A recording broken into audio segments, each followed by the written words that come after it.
প্রায় দেখতে দেখতে দুর্গাপূজা তো চলেই এলো, তাই আজ আমি আর রিয়া বেরিয়ে পড়েছি কুমোরটুলি যাওয়ার জন্য। তোমরা হয়তো ভাবছো কুমোরটুলি যাচ্ছি কেন? সবই জানতে পারবে, কিন্তু এখন বলবো না। তো চলো, আমাদের বাস এসে গেছে, ঝটপট করে বাসে উঠে পড়ি। তো বাসে উঠে সুন্দর আকাশের মেঘ দেখতে দেখতে পৌঁছে গেলাম ধর্মতলায়। তারপর ওখান থেকে মেট্রোয় করে চলে এলাম শোভা বাজারে। তারপর ওখান থেকে আমরা চলে গেলাম কোথায় বলো তো? বলো বলো। আরে কোথায় আবার? কুমোরটুলি।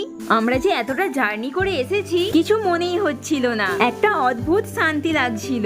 তারপর আমরা দাঁড়িয়ে দাঁড়িয়ে একটু ঠাকুরগড়া দেখছিলাম, দেন আমরা চলে গিয়েছিলাম কিছু ফটোশুট করার জন্য। ফটোশুট কমপ্লিট হতেই আমরা শুরু করে দিয়েছিলাম ভিডিও শুট করতে। আর তোমরা নিশ্চয়ই রিয়া পাখিরা ব্লগস চ্যানেলে অলরেডি ভিডিওটা দেখেই নিয়েছো, আর তোমরা যারা এখনো দেখোইনি, আরে দেরি করছো কেন? যাও ঝটপট দেখে নাও। তো তারপর আমরা দুই বান্ধবী একটু ডানা মিলে ওড়ার চেষ্টা করছিলাম। তো চলো, তোমাদের সাথে দেখা হচ্ছে পার্ট 2 এ। আর তোমাদের এই ছোট্ট মোট্ট মিনি ব্লগটা কেমন লাগলো অবশ্যই জানিও। টাটা সবাই।